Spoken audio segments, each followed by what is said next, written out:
ठीक है। तो टॉपिक क्या है?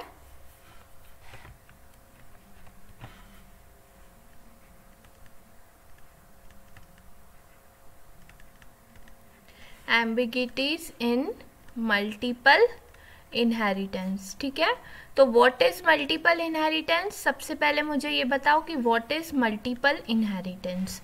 तो मल्टीपल इनहेरिटेंस में क्या होता है? अ derived class is derived from more than one base class. ये बेस 1 हो गया और ये बेस 2 हो गया, तो this is called multiple inheritance. Sorry.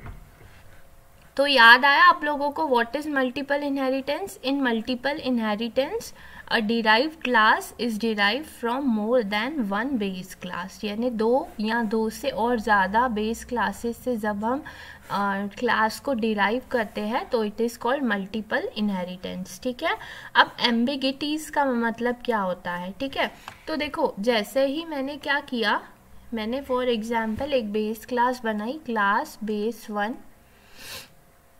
ठीक है, और यहाँ पे मैंने एक पब्लिक में एक फंक्शन ले लिया, फॉर एग्जाम्पल डिस्प्ले नाम का। ठीक है, मैं पूरा कोडिंग नहीं लिख रही हूँ।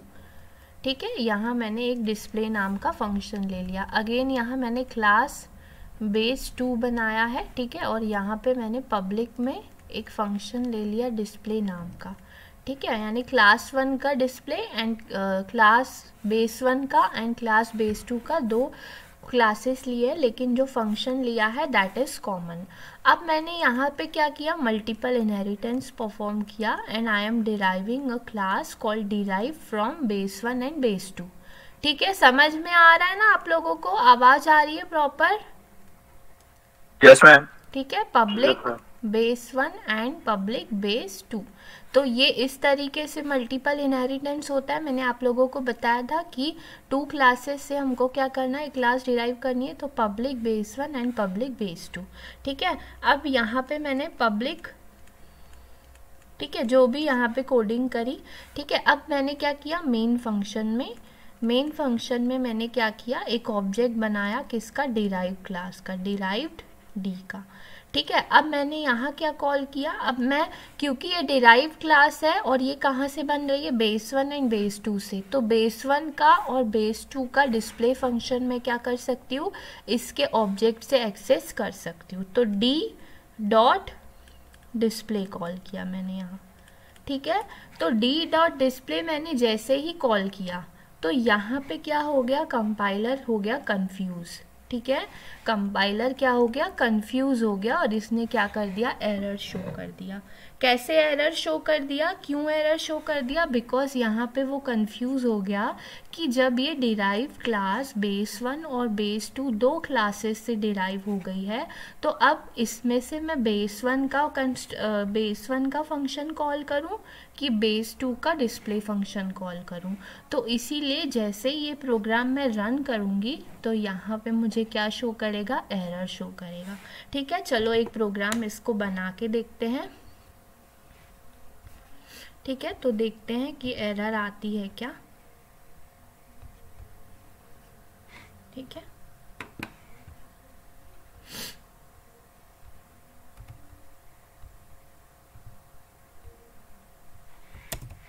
ठीक है, तो देखो सबसे पहले हैश इंक्लूड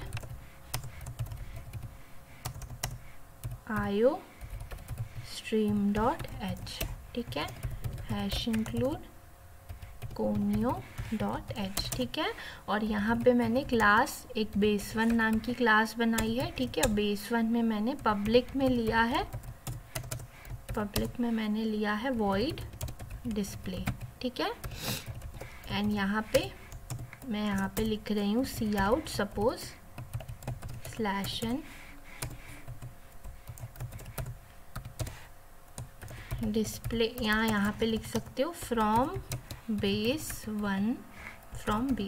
ठीक है, और यहाँ पे मैंने इसको क्लोज किया एंड क्लास क्लोज। ठीक है, अब यहाँ एक क्लास बेस 2 बना रही हूँ। ठीक है, और यहाँ पे अगेन पब्लिक में मैंने लिया void display। ठीक है, डिस्प्ले, एंड यहाँ पे मैंने लिखा सी आउट /n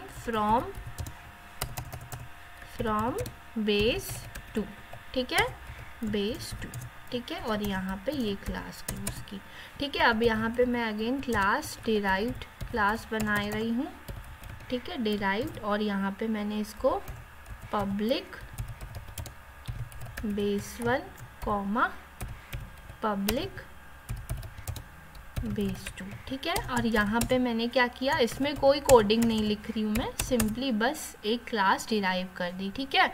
अब यहाँ पे मैं इंटीजर मेन फंक्शन में, ठीक है,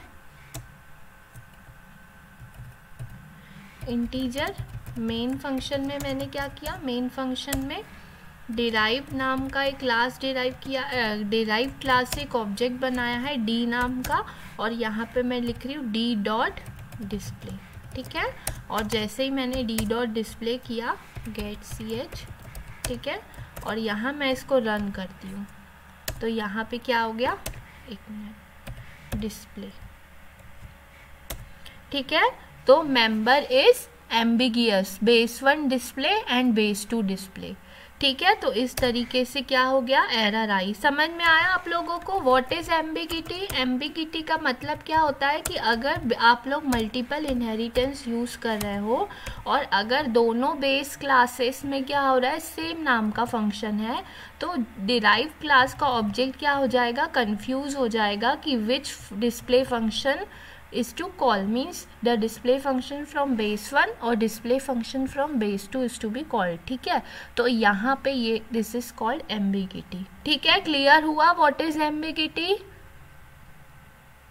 Yes ma'am. ठीक है। तो अब इस ambiguity को रिमूव कैसे किया जाए, ठीक है। तो इसको रिमूव करने के लिए हम क्या यूज कर सकते हैं, यहाँ पे मैंने लिखा बेस 1 : डिस्प्ले, ठीक है, और यहाँ पे D dot base 2 scope resolution display. तो इस तरीके से क्या हुआ, अब देखते हैं, ठीक है। एक मिनट, रिटर्न 0 यहाँ नहीं आना चाहिए था,